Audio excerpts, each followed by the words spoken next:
Topic है हमारा electric power. ठीक है, बहुत इंपॉर्टेंट टॉपिक है। इंपॉर्टेंट इसलिए है क्योंकि इसके इसके ऊपर न्यूमेरिकल काफी पूछे जाते हैं। ठीक है, अक्सर एग्जाम में इस पे न्यूमेरिकल पूछे जाते हैं, न्यूमेरिकल इस पे बनते भी बहुत सारे हैं। ठीक है, तो वो मैं तुमको बाद में समझाऊंगा, पहले समझते हैं। देखो पावर होती क्या है और किसकी पावर की बात कर रहे हैं हम यहाँ पे। ये बताओगे करंट किसी वायर से या फिर रेजिस्टर से फ्लो करेगा। ठीक है, तो क्या होगा, वो जो अप्लायंस है या रेजिस्टर है वो वर्क करेगा, यानी कि करंट के फ्लो होने से वर्क हुआ है। ध्यान से समझना, करंट के फ्लो होने से क्या हुआ है, वर्क हुआ है। वर्क होने का मतलब क्या है, उसने अपना काम करा। अगर हमने बल्ब लगाया, बल्ब जल गया तो उसने अपना काम कर दिया। फैन लगाया, फैन चल पड़ा, उसने अपना काम कर दिया।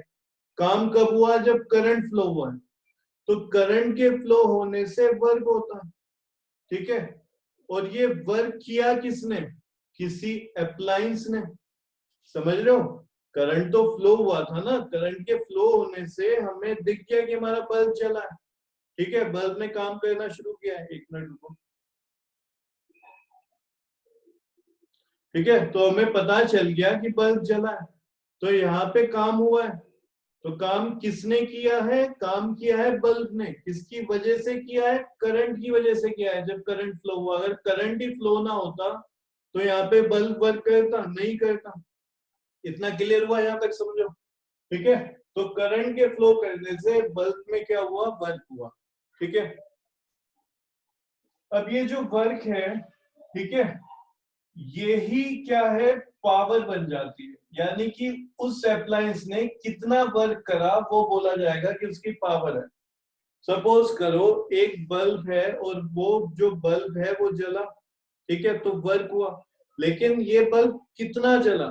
ठीक है, यानी कि इसकी पावर कितनी है, तो इसको हम बोलेंगे पावर। जैसे कि फैन है, उसने वर्क तो करना शुरू किया, लेकिन किस हिसाब से करा, उसकी जितनी पावर है।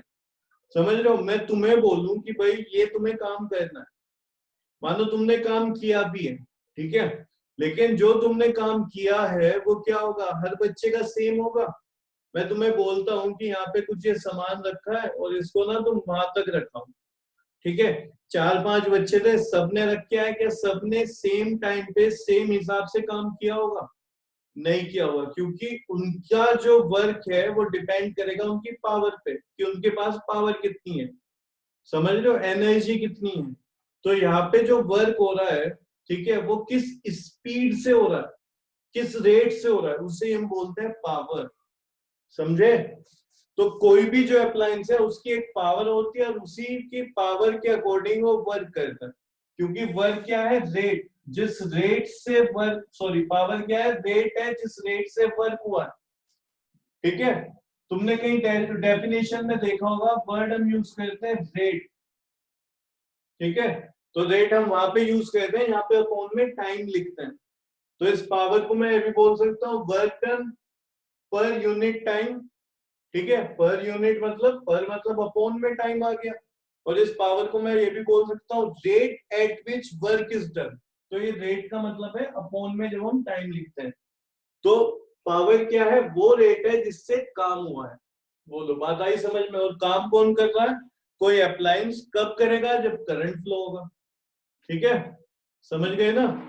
तो यहाँ पे जो पावर है वो किसकी होती है, किसी अप्लायंस की होती है। और पावर है क्या, किस रेट से उसने वर्क किया, वो ही उसकी पावर को दर्शाता है। तो यहाँ से हमारी जो डेफिनेशन है, ठीक है, वो बन गई, इलेक्ट्रिक पावर जो है इज द इलेक्ट्रिक वर्क।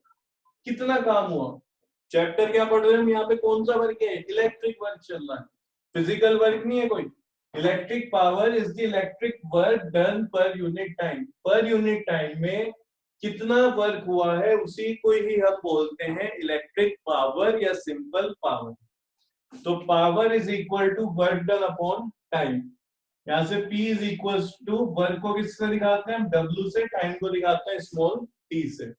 इसकी जो SI यूनिट होती है वो होती है वाट, WATT। SI unit of power is what. तो यहाँ पे फिर वही बात आ गई, जब भी हम नया फॉर्मूला कुछ पढ़ते हैं वहां पे क्या निकालते हैं, उसकी डेफिनेशन कि 1 वॉट कितना होता है। तो पावर को किसमें ऐसा यूनिट वॉट, तो यहाँ पे 1 वॉट। ठीक है, ये वर्क किसमें देखते हैं हम, जूल में, तो 1 जूल। टाइम किसमें, 1 सेकेंड। ठीक है, टाइम किसमें, 1 सेकेंड में। तो अगर तुमसे 1 वॉट की डेफिनेशन पूछ लेते हैं, डिफाइन 1 वॉट, तो तुम क्या लिखोगे, 1 watt is the power of an electric appliance. 1 watt is the power of an electric appliance when that appliance consume 1 joule of energy in 1 second. ठीक है, जब वो अप्लायंस 1 जूल वर्क करे, ठीक है, वर्क या एनर्जी, ठीक है, वर्क हमें पता है इक्वल होता है एनर्जी के। जब हम क्या बोलेंगे, वो 1 जूल एनर्जी कंज्यूम करे, या बोल सकते हो 1 जूल वर्क करे, कब, इन 1 सेकेंड। ठीक है, ये मैंने तुम्हें तरीका पहले भी सिखाया था, उसी तरीके से हम कर रहे हैं। तो यहां तक जल्दी से लिखो, क्लियर है, और उसके बाद में तुम्हें 1 वॉट की डेफिनेशन लिखवाता हूं।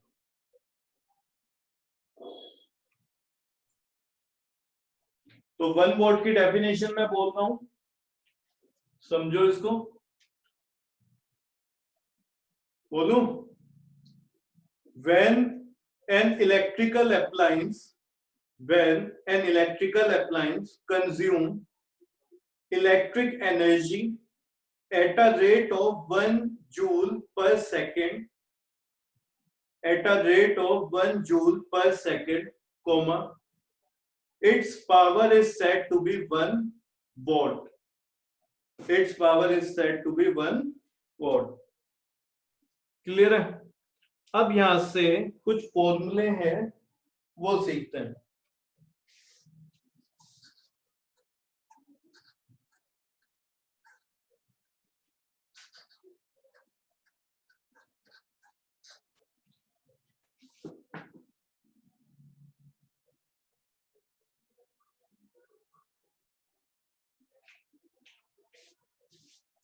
पावर अभी हमने देखा क्या होता है, W/T। और याद करो, हमने देखा था पोटेंशियल डिफरेंस की डेफिनेशन क्या होती है, W/Q। Work done in bringing a unit positive charge from infinity to that point is said to be potential difference.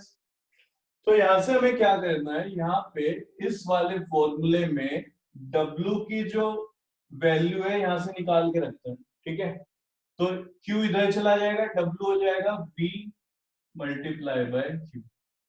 ठीक है, V मल्टीप्लाई बाय Q। अब क्या करो, ये जो Q है ना, इसको भी चेंज कर दो। कैसे, हमने पढ़ा था करंट क्या होता है, rate of flowing of charge. किस रेट से चार्ज फ्लो कर रहा है वो क्या होता है, करंट हमारा। तो यहां से Q की वैल्यू निकालते हैं, Q हो जाएगा, इधर लिख देता हूं, IT के इक्वल। ठीक है, Q किसके इक्वल हो जाएगा, IT के। तो यहाँ पे जो हमारा W है, ठीक है, वो V तो V रहने दो यहाँ पे। ठीक है, Q के प्लेस पे क्या लिखेंगे हम, IT मल्टीप्लाई बाय IT। तो ये क्या हो गया हमारा W। दोबारा से समझो, पावर होता है इज इक्वल्स टू W/T, ये अभी हमने पढ़ा। और पोटेंशियल डिफरेंस हमने पढ़ा था, V होता है W/Q। क्लियर है। तो W की हमने क्या है, यहाँ पे W की वैल्यू किस में निकाली हमने, V इंटू Q। फिर हमने क्या करा, Q को चेंज कर दिया, Q क्या होता है, I is equals to Q/T, तो Q हो जाएगा IT। तो यहाँ पे हमने IT रख दिया। अब ये जो W की वैल्यू है यहाँ पे लिखेंगे, यानी जो W की वैल्यू है वर्क की, वो हमने किसमें चेंज कर दी, करंट, पोटेंशियल और टाइम में। ठीक है, तो जब तुम यहाँ पे रखोगे P इज इक्वल्स टू क्या आएगा, VIT, और अपोन में भी क्या है, T। तो इस T से ये T कैंसिल हो गया, यहाँ पे लिख रहा हूं मैं, P हो जाएगा VI। तो ये एक फॉर्मूला है, पहला फॉर्मूला है इसका, first, P is equals to VI। ठीक है, जैसे मैंने तुम्हें ओम्स लॉ याद कराया था, क्या बोला था मैंने, विद याद कर लेना, V is equal to I R. ऐसे ही पावर में ही बच्चे कंफ्यूज हो जाते हैं, तो तुम याद करना बी और पी इधर लिखना फिर, ठीक है। VIP वर्ड होता है ना, तो इसी तरीके से इसको याद कर लेना, VIP। सही है। तो ये जो हमने काम किया है, ये तुमसे कभी पूछा नहीं जाएगा। बाई चांस तुम भूल गए तो तुम शायद ड्राइव कर लो, या फिर तुम्हें ये पता होना चाहिए कि भाई पावर की डेफिनेशन तो ये पढ़ी थी हमने, तो ये कहां से आया, इसलिए मैंने तुम्हें ये कराया। ठीक है, नोट्स में तुम इसको लिखोगे, एग्जाम के टाइम पे इसको तुम तैयार नहीं करोगे, ये वहां पे नहीं पूछा जाएगा तुमसे। ठीक है, तुम्हें सिर्फ क्या पता होना चाहिए, पावर का ये वाला फॉर्मूला पता होना चाहिए, और फिर उसके बाद ये सेकंड फर्स्ट फॉर्मूला हो गया। ठीक है, ये भी यूज नहीं होता न्यूमेरिकल में ज्यादा, किसी एक आध न्यूमेरिकल में हो जाए तो बात अलग है, वरना मेन हमारा जो फॉर्मूला है वो यही है, VIP। ठीक है, तो इंपॉर्टेंट फॉर्मूला हो गया हमारा। तुम्हें क्या करना है, ओम्स लॉ से एक बार V की वैल्यू निकाल के रखनी है और दूसरी बार I की वैल्यू, जैसे कि V is equal to IR होता है, ठीक है, by Ohm's law. Ohm's law से हमने पढ़ा है क्या होता है, V is equal to IR। ये V की वैल्यू इसमें डाल दो फर्स्ट में, ठीक है, पुट इन 1, तो देखो क्या हो जाएगा, P is equal to V की जगह क्या आ गया, IR, और इधर पहले से क्या लिखा हुआ है, I, तो P की वैल्यू क्या हो गई, I²R। ये तुम्हारा सेकंड फॉर्मूला बन गया। ठीक है, क्या हो गया तुम्हारा सेकंड फॉर्मूला बन गया। पहला ये है main, P is equal to VI, जिसे मैं VIP बोलता हूँ। दूसरा हो गया P is equal to I²R। ठीक है, क्या क्या हमने यहाँ पे ओम्स लॉ से V की वैल्यू निकाल के यहाँ पे डाल दी। दोबारा क्या करेंगे, तीसरा फॉर्मूला बनाने के लिए I की वैल्यू निकाल के डाल देंगे ओम्स लॉ से। एक बार V की वैल्यू डाली तो ये बन के आया, दूसरी बार I की वैल्यू डालेंगे तो तीसरा फॉर्मूला बन के आएगा, वो देखते हैं। ठीक है, ये लिख लेना जो भी मैंने रब किया, उसके बाद फिर ये देखते हैं थर्ड के लिए क्या करेंगे, यानी ये चीज तुम नीचे लिखोगे। तो बाय ओम्स लॉ में पता है V is equal to IR होता है, I की वैल्यू निकाल के यहाँ पे डाल देंगे तो I कितना हो जाएगा, V/R। तो इसे क्या लिखोगे, पुट इन 1 में डाल दो इसको दोबारा से, तो P is equal to V, I की जगह आ गया V/R, कितना आ गया, V/R, तो P is equal to V²/R। ये तुम्हारा 3 फॉर्मूले हो गए।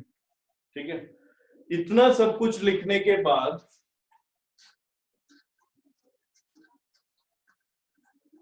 तुम एंड में ये लिखोगे, बॉक्स बनाना और उसमें तीनों फॉर्मूले एक साथ लिख दोगे।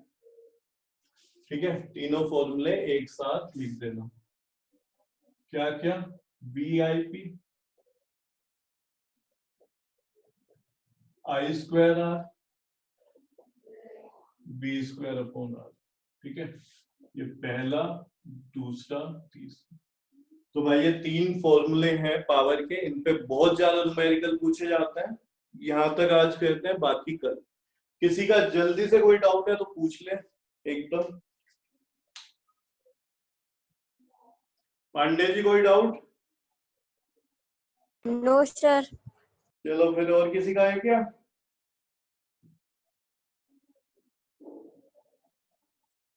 ये मैं रिकॉर्डिंग डाल दूंगा, ठीक है, बाद में देख लेना इसको दोबारा से।